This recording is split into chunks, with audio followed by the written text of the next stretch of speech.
7 muaj pas fillimit të pandemisë, Ministria e Shëndetësisë nuk ka ende një protokoll zyrtar për trajtimin e virusit që gjunjëzoi botën. Të zhytur në amulli, infektivi ka zgjedhur t'i trajtojë ndryshe pacientët Covid. Sanatoriumi ka një tjetër skem mjekimi, dhe po ashtu, mjeku i familjes i trajton ndryshe pacientët.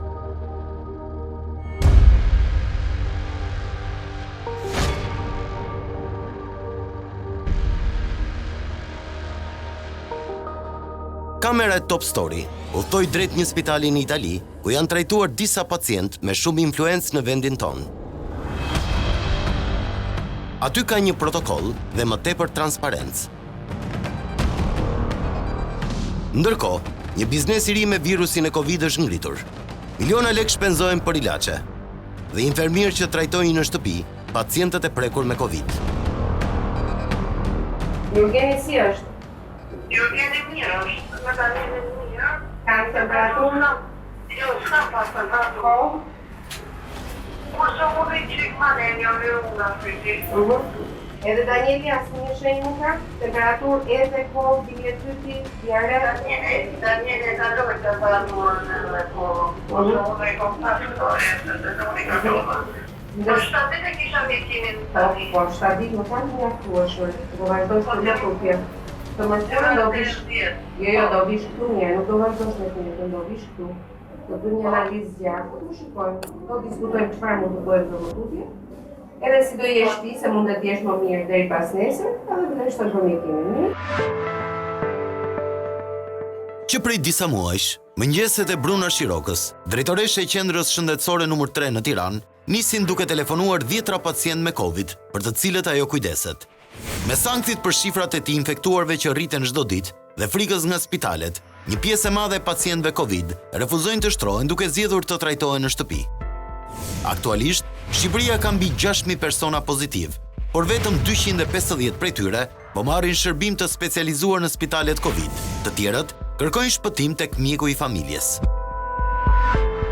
Por ndërsa mjeku i familjes është kthyer në një prit të valës së pacientëve Covid, duke lehtësuar ndjeshëm spitalet, 7 muaj nga fillimi i pandemisë, sistemi parësor duket se është lënë krejtësisht pas dore. Me protokollet të paqarta trajtimit të pacientëve, nëse do të duhet të vinë në ambientet e qendrës shëndetësore, vetëm me një maskë dhe me një palë doreza, mjekët e parësorit nuk refuzojnë asnjë pacient, madje edhe për vizitat në shtëpi. Por trajtimi në shtëpi po kushton pacientëve shqiptar qindra mijëra lekë vetëm në një javë, duke i vënë seriozisht në vështirësi financiare. Sipas disa recetave të lëshuara nga mjeku i familjes që Top Story disponon, kostot e trajtimit Covid në një fazë fillestare kushtojnë minimalisht 30.000 lekë të reja për një javë. Normalisht trajtimi kushton goxhatëm. Një bazë që kemi bërë për një mjekim të thjeshtë shkon deri në 300.000 lekë të vjetra. Trajtimi i cili konsiston, po marrim vitaminën C, 28.000 lekë të vjetra. Vitaminën D, kemi zink, azitromicina, një antibiotik, ka rasti që vendosen edhe 2 në bazë të stadit, është edhe levofloxacina. Edhe këto të dyja shkojnë 10.000 lekë dhe 6.600 lekë. Kortizon, një mbrojtës të stomaku, paracetamol, që është patjetër i nevojshëm, dhe ekspektorant në rastet kur kemi një kollë të shtuar me sekrecione. Oksimetrin shkon 4.000 lekë të rinj. Në varësi të matjes së D-dimerit, ndryshojnë dosat, por çmimi mbetet 76-800. Por, sëmundja fillon e rëndohet pas javës së parë, duke rritur kostot për familjet, ndërkohë që ka raste që sëmuret e gjithë familja. Një person qëndron në skemën e mjekimit mesatarisht 4 javë nëse nuk ka komplikime. Kjo është deri në sa del përgjigjja e tamponit. Pastaj mund të mbivendosen 2 ose edhe 3 antibiotik në varësi të gradës, ka rasti që këshillohet edhe një skaner, është kosto ekstra. Ka rasti që këshillohet bombola e oksigjenit, që nga shfaqja e Covidit, bombolat e oksigjenit janë shtuar kërkesa në masë. Konkretisht ne kemi një bombolë oksigjeni i cili është 8 litrosh, mund të jepet me qira, ka rasti që dhe blihet. Kjo shkon në 130.000 lekë të vjetra. Aparati i oksigjenit me korrent, normalisht, duke qenë se ka një kosto shumë të lartë, shkon rreth 800-900 euro, nuk përballohet, e marri me qira mujore. Oksimetri është gjithashtu një ndër produktet më të kërkuara. Ne zgjodhëm një mesatare, kushton 4.000 lekë të rinj. Shqipëria ka një ligj për sëmundjet infektive të hartuar në vitin 2016, ku është e përcaktuar qartë se në rast shpërthimi epidemish, të gjitha kostot e trajtimit i merr përsipër shteti. Por në rastin e Covid, asnjë recet nuk jepet me rimbursim, megjithse disa prej ilaçeve bëjnë pjesë në listën e medikamenteve me rimbursim. Nëse kemi parasysh se pjesa më e madhe të prekurve nga Covid janë të sëmurë kronik dhe të moshuarit që kanë sëmundje bashkëshoqëruese, bara e përballimit të kostove bëhet më e rëndë për këta persona. Ndaj, në jo pak raste, zgjedhin të heqin dorë nga kura e rekomanduar nga mjekët. E rimbursuar sa ka ardhur asnjë recet deri më tani. As Xareltoja dhe as levofloxacina dhe azitromicina, të cilat janë në rimbursim. Ka individ që tremben shumë, ata normalisht që i marrin. Ka të tjerë që në pamundësi ekonomike vinë dhe i marrin me pjesë-pjesë. Pa kokra këtë javë, pa kokra javës tjetër, ose duke ngelur edhe borxh në shumë herë sa të marrin rrogën. Të lënë thuajse krejtësisht në arrez nga sistemi shëndetësor, çmimi i medikamenteve dhe ekzaminimeve nuk janë e vetmja kosto që duhet paguajnë pacientët Covid që trajtohen në shtëpi. Si pasojë gjithnjë më shumë, pacientët zgjedhin të paguajnë një infermier që kujdeset për ndjekjen e terapisë. Por edhe këto shërbime janë shtrenjtuar, jo vetëm për shkak të rrezikshmërisë nga infektimi, por edhe për shkak të veshjeve mbrojtëse një përdorimshe që i duhet infermierit kur shkon në një shtëpi Covid. Kur bëjmë shërbimet normale, një serum e bëjmë 2500 lekë të reja, një serum aktualisht kushton 4000 lekë dhe infermieri qëndron në familje 1 orë e gjysmë dhe ka raste edhe 3 orë kur ka 2 serume për të bërë. Një injeksion kushtonte 1500 lekë, ndërsa tashti kushton 3000 lekë, është shtuar ai 1500 lekë fiks për veshjet ekstra të Covidit. Marrja e tamponit në familje kushton 3000 lekë si shërbimi joni. Ne nuk bëjmë analizë tamponi, ne marrim tamponin sepse u specializuam në Itali duke u certifikuar dhe ne i dërgojmë tek strukturat private që janë autorizuar për të bërë tampona. Ne ofrojmë edhe oksigjenoterapinë, i çojmë aparaturat në familje e cila kushton 7000 lekë në 2 javë. Pra, për një muaj një sëmurë Covid, shpenzon mesatarisht 100.000 lekë të reja për ilaçe. E nëse i shtojmë kësaj fature, edhe kostot e infermierit në shtëpi, apo edhe ndonjë ekzaminim specifik, siç mund të jetë skaneri apo grafia, atëherë kostoja e trajtimit në shtëpi e Covid shkon deri në 200.000 lekë në muaj për një person. Por, në rastet kur infektohet e gjithë familja, atëherë kostot janë shumë fishuar. Për 4 anëtarë, duhet kesh më njanë të paktën 8 milion lekë për të përballuar infektimin e Covid-19. Një faturë kjo mjaft e kripur për pjesën më të madhe të familjeve shqiptare, kur, sipas Instat, paga mesatare bruto është 54.000 lekë të reja, ndërkohë që pensionet vërtiten tek 20.000 lekë të reja në muaj. Mund ta imagjinoni se në çfarë krize po zhyten familjet shqiptare për shkak të Covid. 100% të rimbursueshme medikamentet që përdor pacienti në shtëpi, 100% të rimbursueshme diagnostika, skaneri, tampone që bën në shtëpi, i siguruar dhe 100% rimbursueshme burimet e oksigjenit që duhet dhënë pacientëve në shtëpi, sepse realisht pacientët kanë nevojë për burime e oksigjeni që me fillimin e sëmundjes në një shumicë të madhe rastesh, dhe pastaj padyshim nuk krijojmë mundësi në këtë mënyrë që të aktivizohet të futet në lojë kujdesi parsor. Por ndërsa po harxojnë miliona lekë për t'u trajtuar në shtëpi, apo mjekojnë siç duhet pacientët Covid nga mjeku i familjes? Kjo është një pyetje që askush nuk i jep dot një përgjigje të saktë, as institucionet shëndetësore, as ministria. Nuk ka asnjë protokoll mjekimi zyrtar të dhënë parsorit se si do të mjekojë sëmundjen ambulatorisht. Këto nuk bëhen duke marrë telefon kolegu duke pyetur çfarë ti japon, ç'ti bëj unë. Këto bëhen në mënyra të qarta duke pasur protokolle të qarta mjekimi, janë të detyrueshme për të realizuar dhe të kontrollueshme pasaj nga kujdesi parsor. Mjekun e familjes, Ministria ka futur në lojë thjesht që të mos ketë mbi popullim të spitalet Covid. Apo i kuron ashtu siç duhet? Besoj se jo. E para, mjeku i familjes nuk ka tagër që të vendosit se me çfarë ilaçesh kurohen këta pacientë. Duhet t'ia thot dikush. Duhet t'ia thot Ministria për shembull. Ti çoj me shkrim një udhëzues që për pacientët Covid duhet t'i japësh këto ilaçe. Ky është protokolli që kërkojmë ne. Nëse nuk ka, mjekët e familjes nga i mësojnë këto ilaçe. Ja thonë me telefon, apo mos mjekët e familjes e vendosin nga koka e tyre me çfarë do i kuren pacientët. As mjekët e infektivit apo sanatoriumit, të cilët që prej marsit po trajtojnë të sëmurët Covid në 2 spitalet e dedikuara, nuk janë në dieni të protokolleve që ndjek mjeku i familjes. Nuk e kam shumë të qartë, se si janë vendosur protokollet e trajtimit për Covidin tek mjekët e familjes, nuk e njoh, por është koha donjë që të updatohen dhe të qartësohen në ndarja e stateve të Covidit. Mund të ketë udhëzues, patjetër ka protokoll në nivel spitalor, kurse për sa i përket trajtimit në sistem parësor, ka më tepër paqartësi. Ka disa njerëz që përdorin disa skema shumë të mira dhe pastaj shifet tek këtu ka edhe skema jo të përshtatshme ose jo të përditësuara, ose jo në momentin e duhur, pra janë disa lloj medikamentesh që nuk ka nevojë të fillojnë që në fillim, ose që të fillojnë në shtëpi ndërkohë që jepen. Madje jepen edhe disa antibiotikë goxha të fortë që në fakt jepen vetëm kushte spitalore. Pra, këtu ka një mungesë homogeniteti. E vetmja që pranon se mjekët e familjes kanë protokoll është drejtoresha e qendrës shëndetësore numër 3 në Tiranë.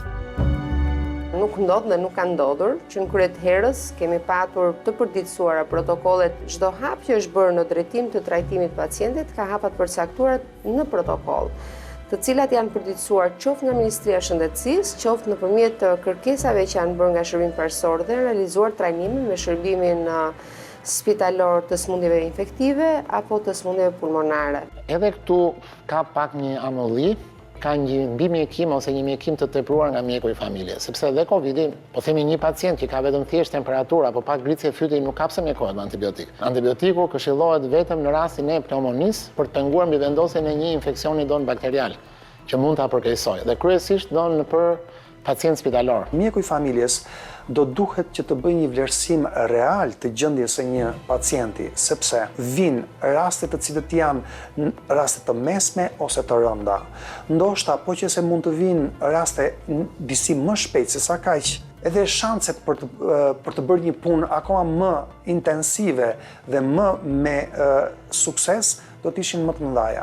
Kështu që ndihmesa që mjeku i familjes jep është vërtet shumë e madhe, por na duhet dhe ndihmesa në drejtimin e kapjes së rastit. Mjekimi i mjekut të familjes për mua është i tepruar, sepse shef nga antibiotikët me spektër të gjerë, me hollus të gjakut për ta mbrojtur nga trombozat. Mes ekspertëve të shëndetësisë, prej kohësh ka shpërthyer debati për mungesën e protokolleve të mjekimit dhe përse ato nuk bëhen publike. Ndryshe ndodh në vendet e Bashkimit Evropian, po protokollet mund të aksesojnë lehtësisht edhe online. Mjegullnaje në të gjithë të situatë e ka shtuar edhe fakti që 2 spitalet Covid në vendin tonë, ai infektiv dhe ai shef qendroqi, kanë zgjedhur të aplikojnë jo vetëm protokolle të ndryshme mjekimi, por madje edhe protokolle të ndryshme veshjeje. Për të sheshuar disi skepticizmin për mungesën e protokolleve, Top Story ju drejtuam me një shkresë zyrtare Ministrisë së Shëndetësisë, ku i kërkuam të na vinte në dispozicion protokollet e mjekimit. Përgjigjja që morëm nga Ministria e Shëndetësisë, jo vetëm që nuk na qartësoi, por as na u vu në dispozicion këto protokolle, madje e shtoi edhe më tej mungesën e transparencës. Në spitalin infektiv dhe spitalin universitar Shefqet Ndroqi po zbatohet një praktikë dhe protokolle të nivelit të vlerësueshëm për trajtimin klinik të COVID-19, që janë të bazuar në sugjerimet e vazhdueshme të Organizatës Botërore të Shëndetësisë. Saktësojmë se protokollet e trajtimit që përdorin spitalet e të njëjtit shtet apo edhe të shteteve të ndryshme nuk mund të jenë identike për disa arsye objektive. Gjithashtu ju informojmë se protokollet e trajtimit të pacientëve të prekur nga COVID-19 rishikohen vazhdimisht në bazë të dinamikave që sëmundja sjell dhe sugjerimeve të vazhdueshme të OBSH-s. Pavarësisht kësaj përgjigjeje, nga intervistat e shumta në terren, por edhe kontakte të ndryshme, askush nuk na referoi që diferencat në protokolle të bëheshin për arsye që rendit Ministria e Shëndetësisë. Por ndërsa protokollet e trajtimit vazhdojnë të mbahen të fsheta, kjo ka rritur aludimet e një pjesë e pacientëve shqiptar. Disa prej tyre kanë paguar qindra mijëra euro për një avion privat që të nisen për mjekim drejt klinikave më të specializuara në Turqi, Itali apo Austri e Gjermani. Biznesmenët Nikolin Jaka, Avni Ponari, Vil Manushi e shumë të tjerë u nisën me charter sanitar drejt klinikave të Europës. I fundit ishte edhe Besim Boçi, shefi i ORL-s në QSUT, i cili zgjodhi të trajtohet në një klinik të specializuar në Turqi. Por çfarë gjenia shtetit këta pacient që spitalet shqiptare nuk i afrojnë dot? Kamera e Top Story udhtoi drejt Italisë, aty ku mes mira pacientëve italian janë kuruar e vazhdojnë të kurohen pacientët shqiptar me shumë influencë, jo vetëm në jetën politike, por edhe në botën e shëndetësisë.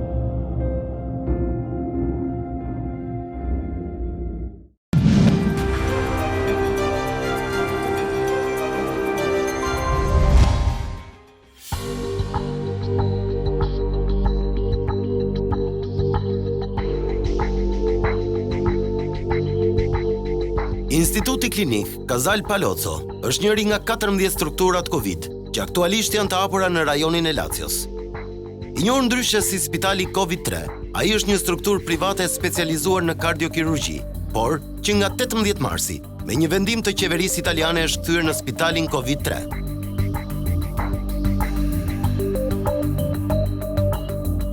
Me një kapacitet prej 110 shtetërish, 30 prej të cilëve janë në terapi intensive. Ata aktualisht kanë nisur punën për të shtuar kapacitetin edhe me 10 shtetër të tjerë të terapisë intensive, pasi thuajse gjithë Roma pret shtimet e rasteve. Por, çfarë gjejnë këtu pacientët shqiptar që zgjedhin të paguajnë mijëra euro jashtë vendit të tyre?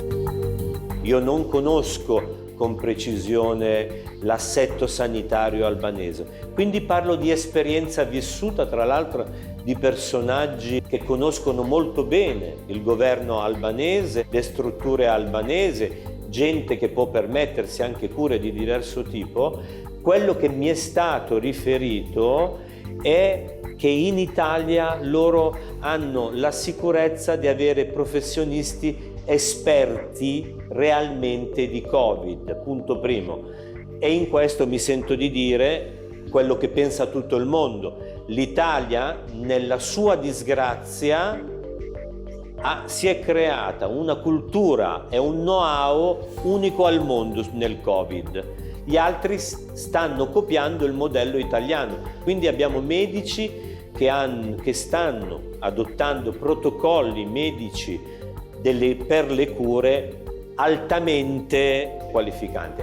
Punto secondo, la possibilità di avere apparecchiature all'avanguardia, apparecchiature di altissimo livello che partono dalla CPAP, che è un semplice apparecchio a ventilare il paziente in maniera non invasiva, a ventilatori di terapia intensiva di ultima generazione che aiutano tantissimo. Sipas tij, pacientët shqiptar i kanë referuar si avantazh edhe praninë e ECMO, djala e fundit e teknologjisë, por që deri më tani asnjë nga shqiptarët nuk e ka pasur të nevojshme ta përdor. Ma noi in Italia abbiamo anche la possibilità estrema, perché è una possibilità estrema, è quella dell'ECMO. Cos'è l'ECMO? L'ECMO è un apparecchio che si usa in realtà in cardiochirurgia. Per operare il cuore o fare un trapianto bisogna creare una morte apparente, perché il cuore smette di pulsare.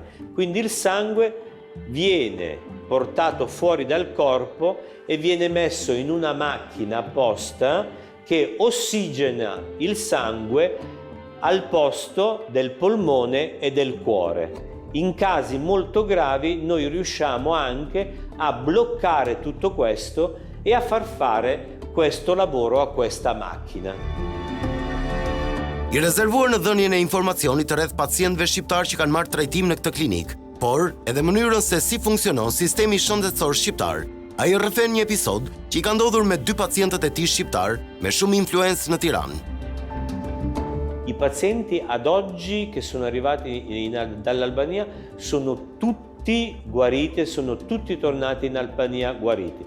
Voglio raccontare un episodio che ritengo sia importante al riguardo. È un'esperienza che abbiamo avuto con quella che doveva essere una paziente che in realtà sono diventate 2 pazienti. È il caso di 2 sorelle, 2 persone molto importanti in Albania, molto influenti. Una sorella aveva già fatto il Covid in Albania e l'avevano dichiarata guarita. Invece da noi stava arrivando la sorella maggiore che invece aveva il Covid in atto. Ma nel momento in cui è arrivata qui al Casal Palocco, io ho chiesto alla signora di fermarsi un attimo con loro perché aveva un colorito che non mi piaceva. Le ho detto: guardi, si fermi qui, abbiamo una stanza completamente negativa, può dormire qui questa notte. Nel frattempo però, se lei mi permette, le faccio un tampone. Ebbene, la mattina dopo la paziente che era arrivata positiva era positiva, la paziente che era negativa in realtà era ancora positiva.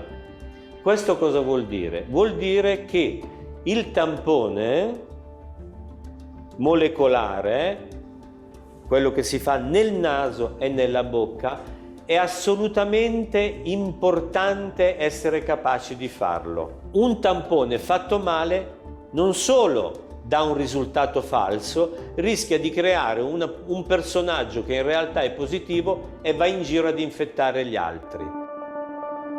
Sipas doktorit italian, gabimet të tilla mund të ndodhin edhe në Itali, por ai ka ngul në forcimin e protokollit kur vendosim diagnozën pozitiv apo negativ. In Italia il paziente, proprio perché ci possono essere problemi, per poter essere dimesso deve avere 2 tamponi.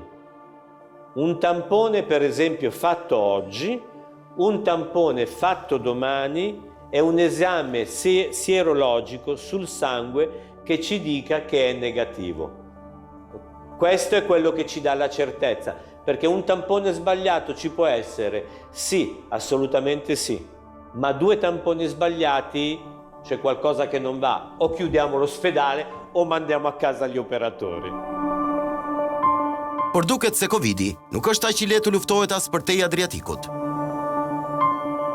In realtà ancora molto siamo deboli per quanto riguarda la terapia, perché in realtà una terapia specifica ancora non è stata trovata e attualmente usiamo fondamentalmente un cortisonico che è il desametasone, stiamo utilizzando anche l'enoxaparina che è l'antitrombotico e in alcuni casi quando c'è il sospetto di una sovrainfezione batterica usiamo l'azitromicina, che è un antibiotico che ha dimostrato una sua efficacia. Terapia intensive vazhdon të ketë vdekshmëri të lartë, ndërkohë që protokollet e mjekimit nuk janë fikse dhe ndryshojnë çdo ditë. Da quando abbiamo aperto il 18 marzo in terapia intensiva sono transitati all'incirca 160 pazienti e c'è una mortalità che sta intorno al 45-50%.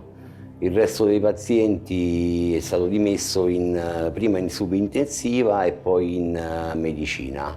La mortalità è molto alta se si superano gli 80 anni o se un paziente ha già delle patologie importanti, parliamo di un diabete non ben compensato, come una cardiopatia ischemica importante. L'intubazione in sé non ha limite, nel senso che il limite dell'intubazione è poi il passaggio alla fase successiva dell'intubazione, che è la tracheotomia. C'è chi a Roma, ormai in Italia, c'è chi fa tracheo precoci dopo 4-5 giorni, noi ancora dopo i 10-12 giorni poniamo indicazione alla tracheotomia percutanea. Me më shumë se 600 pacientë të shtruar, aktualisht në këtë klinik, ku po trajtohej edhe ministri i shëndetësisë së Italisë, ishte vetëm një krevat të lirë në terapinë intensive. Momentalisht, ndodheshin të shtruar 77 pacient, mes të cilëve edhe një shqiptare në 4 repartet e pavionit të sëmundjeve infektive. 14 pacient janë të intubuar në terapinë intensive. Por sa i kushton sistemit shëndetësor italian një isëmur Covid? Diciamo che la valenza di questi pazienti varia dai anche 35 anche 50.000 euro nei pochi casi di terapia intensiva con pazienti tracheotomizzati e perciò con una degenza anche di mesi, a un minimo di 3.800 euro se non erro. In questo range c'è una media orientativamente intorno ai 5.000 euro, per una degenza media intorno al 25 giorni. Italia po hap spitale të reja Covid, pasi parashikon shtim të rasteve. Pyetja që bëhet në këtë rast është se si një pacient shqiptar mund të gjejë një shtrat në spitalet italiane. Të gjithë strukturat spitalore në Itali janë online dhe urgjenca kombëtare monitoron shtretërit e çdo spitali. Sa po një ismur ka nevojë për shtrim, atëherë urgjenca kombëtare që ka online të gjithë kuadrin e spitaleve shikon ku ka shtretër të lirë dhe vendos ku do ta dërgojë dhe ja çon tek dera e spitalit pa i marrë leje apo pa e njoftuar. E njëjta skem funksionon edhe për strukturat private. Por, ato kanë mundësinë që të rezervojnë një shtrat nëse duan të marrin një pacient ekstra komunitar, siç është rasti i pacientëve nga Shqipëria. Edhe nëse ke parat në dispozicion, të sigurosh një vend shtrimi në Itali nuk është aq e thjeshtë dhe bëhet e mundur vetëm nëse kanalet e komunikimit funksionojnë perfekt. C'è un'organizzazione che deve essere molto precisa, perché i posti letto in questo momento vengono portati via dalla miriade di malati. Il paziente dall'Albania per poter essere trasportato in Italia deve venire con un volo, con un biocontenimento, con la massima sicurezza. Non è un volo qualsiasi. Facendo in questo modo il ricovero diventa non facile, diventa fattibile. Noi siamo riusciti veramente a dare grosso aiuto ai pazienti albanesi. Quindi è facile? No. È possibile? Assolutamente sì. Po pavarësisht fluksit të punës dhe të pacientëve, komunikimi me të afërmit e pacientëve bëhet çdo ditë nëpërmjet telefonit, ndërsa asnjë ndërhyrje nuk bëhet pa marrë konsensusin e familjes. Per quanto riguarda poi la tracheotomia, noi cominciamo precocemente a spiegare cos'è, e quindi il parente arriva in 10ª, 12ª giornata che è ben consapevole di quello che accade e quindi poi ci rilascerà un consenso che purtroppo è informatico perché qui non possono venire i parenti e questo forse è il limite dell'ospedale Covid. Ndërsa pacientët italianë kanë çdo kosto të mbuluar, trajtimi në këto klinika i pacientëve shqiptar kushton mijëra euro. Një ditë qëndrimi kushton mesatarisht 1.500 euro, ndërkohë që avioni ambulans drejt Italis kushton mbi 20.000 euro për një person. Me avionin ambulans fillon nga 22.000 euro, udhëtimi më i shtrenjtë ka shkuar 29.500 euro, me personel të specializuar, është marrë brenda pak orësh dhe avioni ka ardhur nga ishte dhe erdhi mori 2 persona. Faktikisht, një natë qëndrimi kushton 1.500 euro dhe plotësohet një medical clearance, cilin avioni e ka të gatshëm, mjeku vetëm plotëson vlerat dhe një përshkrim të shkurtër. Gjithmonë mjeku që e merr në dorëzim në Itali ka komunikuar më përpara me mjekun këtu në Shqipëri që e ndjek pacientin. Edhe mjeku që i merr në dorëzim për fluturimin. Duhet të dini që spitali italian e pranon pacientin, por ai që duhet ta pranoj me domosdo dhe ta pranoj ta marri në dorëzim është mjeku i fluturimit. Silvana na rrëfen se ka patur raste që pacientët kanë qenë rënd dhe janë intubuar në aeroportin e Rinasit. Kemi patur rast që kemi marrë të pa intubuar në spital këtu, sepse këtu unë shoh një frikë të madhe për të intubuar pacientët, personeli mjekësor joni, dhe ne kemi intubuar në aeroport aty në tokë, poshtë avionit, mjekët e kanë intubuar për 5 minuta dhe kam patur rast të tillë ku dikush merrte 4 litër dhe është gdhirë të nesërmen me 30 litra oksigjen. Dhe transporti është bërë më i vështirë. Një rast që kemi çuar në Romën avioni e bën për 50 minuta, këtë radhë bëri për 1 orë e 50 minuta, sepse fluturuan ulët për të mos rrezikuar jetën e pacientit.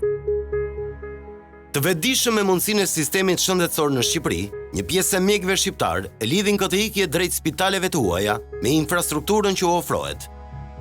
Ke një pjesë që shkojnë për të kërkuar një trajtim më specializuar në shkutimin jo të burimeve njerëzore, por të aparaturave që ndonë shumë spitale, po themi dhe klinika, sidomos në Itali, Gjermania, apo dhe një pjesë spitaleve në Turqi kanë. Sigurisht ka dhe një pjesë që panikosen aq shumë sa që e kërkojnë këtë rrugë me domosdo dhe e bëjnë. Janë kondicione që i japin mundësi donë që një pacient jetoj më gjatë me shpresën për të krijuar trupat mbrojtës. Bëjmë diskutime me rezultatet, por edhe me mjekimet që përdorin këta pacient në këto vende ku ata shkojnë. Dhe jemi deri diku njësoj. Pra, nuk është se kam dyshime shumë të mëdha në atë çfarë ata përfitojnë këtu ose në vendet ku ata shkojnë. E heqim pjesën e preferencës së një njeriu të caktuar. Marrim njerëz që në fasad janë munduar ose kanë bërë investime për të përmirësuar shëndetësinë shqiptare, të cilët presupozohet që e dinë më mirë këtë gjendje. Gjendjen se ku ndodhet mjekësia shqiptare. Siç është për shembull Vilma, ose njerëz të ngjashëm si Vilma. ata janë të parët që ikin jashtë shtetit. Vinë ma ikon në Turqi, për shembull. Pse? Se e di shumë mirë që jashtë shtetit do kurohet me ilaçet adekuate.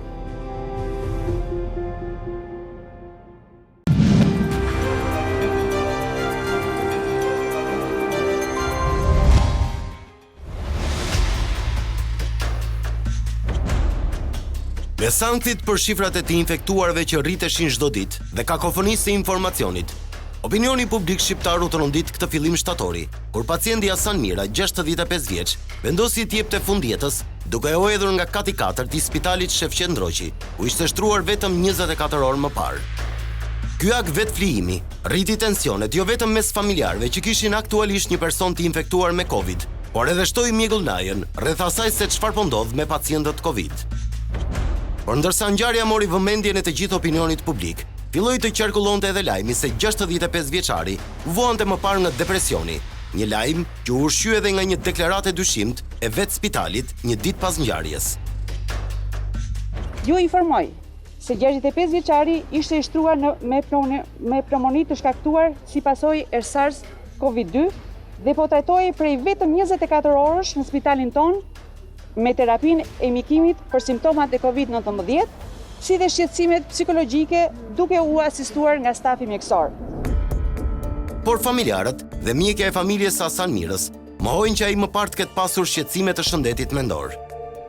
Në fakt, akti vetëflijimit Hasan Mirës ishte rasti i dytë që ndodhte në këtë spital. Më herët, mëngjesin e 13 gushtit, 29 vjeçari Gjino Koca i shtruar prej 4 ditësh në këtë spital dhe në gjendje të stabilizuar shëndetësore, ndërmori aktin ekstrem, duke u hedhur nga kati 3 i këtij spitali. Ngjarja ishte aq e papritur, sa rrjetet sociale u thyen nga komentet e miqve dhe të afërmve që përshkruanin 29 vjeçarin si një person shumë solar dhe që besonte fort tek jeta. Të dyja rastet e rënda aktualisht janë nën hetim nga Prokuroria e Tiranës, e cila ka sekuestruar kartelat klinike të 2 pacientëve. Por mjekët e sanatoriumit janë të bindur se nuk është faji i spitalit në asnjërin prej këtyre 2 rasteve. Jo, unë nuk po them që diçka ka caluar në gjithë sistemin. Sigurisht, në dijenin time të 2 individë që kanë humbur jetën, kanë shfaqur probleme, me sa morën vesh më vonë, po themi nga konsulta me familjarë, kanë pasur probleme në një farë mënyrë, me problemet nervore, sepse personeli në ato kushte dhe ndoshta edhe me mangësi bën maksimumin e mundshëm. Duhet ndoshta që në këto spitale dhe në strukturat e tjera që priten të hapen, unë shpresoj që jo, mos jenë domosdoshme për të hapur, duhet të ketë dhe mjek psikolog. Aktualisht mungojnë. E bëjmë ne atë asistencë në aq dijeni, po themi dhe me aq përvojë sa mund të kemi. Dhe për pacientë caktuar konsultohemi edhe me mjekët specialistë për terapinë që duhet të aplikojmë në këtë raste. Nga ana tjetër, në një përgjigje të vakët të kthyer Top Story, Ministria e Shëndetësisë mohon që nuk ka psikolog. Fatkeqësisht, 2 pacientë kanë dhënë fund jetës në spitalin Shefqet Ndroqi. Referuar 2 spitaleve Covid, të gjithë pacientëve nuk u ka munguar për asnjë moment shërbimi dedikuar dhe me cilësi. Në të 2 spitalet Covid është siguruar prania e psikologut, të cilët vazhdimisht komunikojnë me pacientët që ka nevojë për këshillim psikologjik. Sipas nevojës disponohen të gjitha kapacitetet për të shtuar psikolog shtesë në spitalet Covid. Por ekspertët ngrenë hije dyshimi për kurën dhe i shohin këto 2 ngjarje ekstreme, si dështim të sistemit shëndetësor në vend ndaj pandemisë. Patjetër që nuk përjashtohet kurrë komponenti psikologjik. Problemi qëndron që një nga ata pacientë ishte duke u shëruar dhe do dilte. Një ditë para u hodh. Ky ishte i pari. I dyti, pak para se të hidhej, po fliste me familjarët dhe ishte komplet në rregull nga ana psikologjike. Në një moment caktuar çfarë ndodhi nuk e di. Dhe e treta, që nuk shpresoj që të jetë, por duke mos pas transparencë, patjetër që çfarë nuk na vjen në mendje, ka disi ilaçe të caktuara në mjekësi, të cilët përkohësisht e çrregullojnë psikologjinë e njeriu.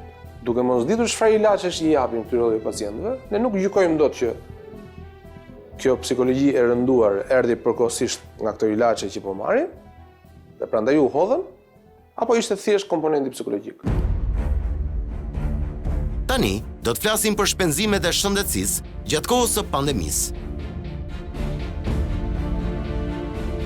Përtej sloganit Shëndetësia falas, pandemia e Covid-19 ekspozoi se shëndetësia në vendin tonë vazhdon të jetë nënfinancuar dhe keq menaxhuar. Organizata e Kombeve të Bashkuara ka përllogaritur se Shqipëria ka shpenzimet më të ulta për shëndetësinë ndër shtetet e Evropës juglindore, ndërsa parashikon se sistemi shëndetësor shqiptar mund të pësojë kolaps dhe të mbingarkohet për shkak se po lë pas dore sëmundjet e tjera dhe është përqendruar vetëm te Covid-19. Në kuadër të situatës me pandemin, OKB ka bërë gati një plan masash me 5 prioritete kryesore, me rreth $98 milion, ku vihet theksi tek forcimi i shëndetit parësor. Bashkimi Evropian ka bërë gati për Shqipërinë për përballimin e situatës së Covid, një paketë ndihme prej €180 milion, ndërsa donacione të shumta në maska, doreza, teste apo respirator kanë mbërritur gjatë këtyre muajve të vështirë të pandemisë. Por, si u shpenzuan fondet e shëndetësisë gjatë pandemisë? Ku shkuan parat? Aranita Brahaj, drejtoresh ekzekutive e Institutit Shqiptar të Shkencave që monitoron prokurimet publike edhe në fushën e shëndetësisë, thotë se qeveria shqiptare, fatkeqësisht, përdori teknika që shtuan hijet e dyshimit për tenderat e zhvilluar, duke i konsideruar ato sekrete. Unë ditë të them që qeveria shqiptare nuk ka bërë asnjë përpjekje në muajt janar shkurt dhe vetëm në gjysmën e dytë të muajit mars, mbasi presioni publik ishte shumë i lartë, vendosën ekspertët teknik bashkë me politikë bërësit të fillojnë procedura të mundshme. Etapa e dytë që ishte një defekt madhor, ishte një vendim i datës 22 mars. Me këtë vendim, qeveria shqiptare, pra Këshilli i Ministrave, vendosi që blerjet që bëhen për shkak të situatës së emergjencës Covid-19 të bëhen si blerje për interesa thelbësor të shtetit. Jemi në momentin kur Bashkimi Evropian ka mbyllur eksportet për vende të treta dhe Shqipëria do duhet të garantojë për të blerë më shumë respirator, pajisje të traumës apo medikamente dhe mjete instrumente për mbrojtjen, qofshin këto dhe maska të thjeshta. Dhe qeveria shqiptare në vend që të krijojë një strukturë e cila do të bënte thirrje të hapur, e cila do të ekspozonte sa më shumë nevojën e saj për të blerë, krijon një procedurë të mbyllur. Është momenti më defektoz. Pyetje së Top Story, se cili është buxheti në dispozicion për pandeminë dhe si u shpenzuan këto para, Ministria e Shëndetësisë sërish nuk dha detaje të imtësishme. Fondi vendosur në dispozicion të epidemisë nga qeveria shqiptare është 2.5 miliard lek, apo 22 milion euro. Të gjitha këto fonde janë të shpërndara për fuqizimin e spitaleve Covid, spitaleve rajonale, blerjes së masave të mbrojtjes personale për mjekët, infermierët, epidemiologët dhe të gjithë ekipet mjekësore që janë në balë të luftës me Covid-19, bonuse dhe pagesa për mjekët dhe infermierët në vijën e parë të luftës, aparaturat biomjekësore, teste për diagnozën e Covid, përmirësimin e infrastrukturës e të tjerë. Ndihma e Bashkimit Evropian për Shqipërinë është në vlerën 4 milion euro, kryesisht për blerjen e pajisjeve mjekësore për përballimin e pandemisë së shkaktuar nga Covid-19.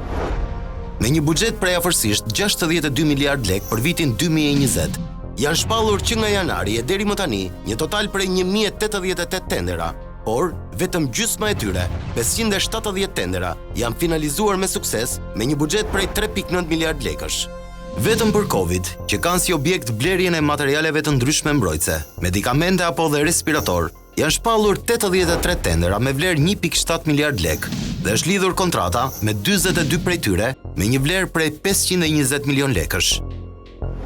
Por në këtë shumë, mungojnë vlerat e 14 tenderave që janë lidhur kontrata nëpërmjet vendimeve të qeverisë dhe konsiderohen sekret dhe nuk jepet as fondi shpenzuar dhe as asije e materialeve të blera.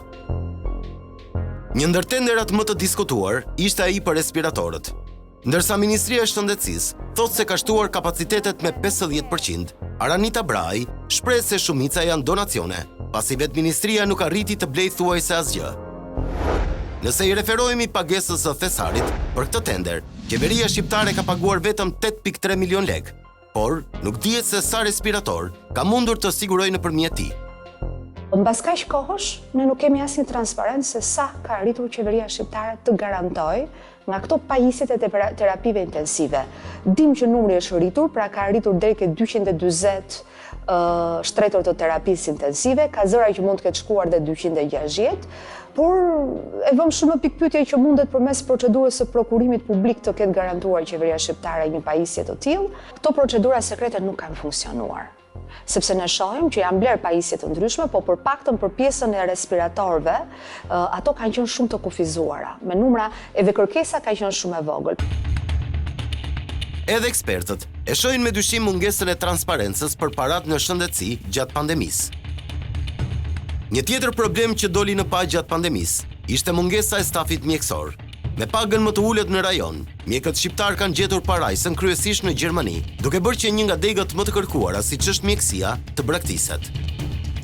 Unë po ju sjell një shembull, nëse deri para 2-3 vitesh në QSUT ishte një konkurrencë shumë e madhe për një vend pune, kur hapen konkurse tani ndodh që mund paraqitet një ose asnjë. Me sa po kuptoj unë po arrin muhabeti don deri aty sa që po pranohen dhe me mesatare jo të përshtatshme, mjekësia nuk është shaka.